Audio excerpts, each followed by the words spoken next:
I মজা লাগবে। রানীকে আপেল খাওয়াইয়া আমি ব্যাং বানাই দিছি।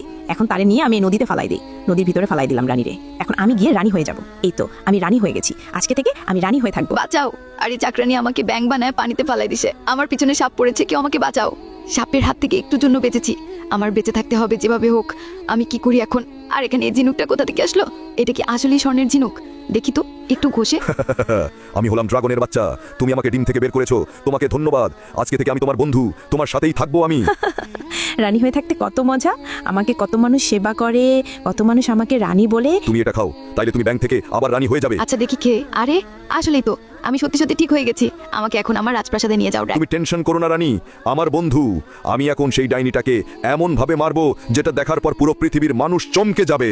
কিন্তু সেটা দেখার আগে আল্লাহর এই ছবিটা দেখে যারা ইগনোর করবে তাদের মনের আশা কখনো পূরণ হবে না। আর যারা আল্লাহর এই ছবিটা দেখে মন থেকে লাইক এবং সাবস্ক্রাইব করবে তাদের মনের আশা পূরণ হয়ে যাবে। তাই আল্লাহকে ভালোবাসলে লাইক এবং সাবস্ক্রাইব করে দাও।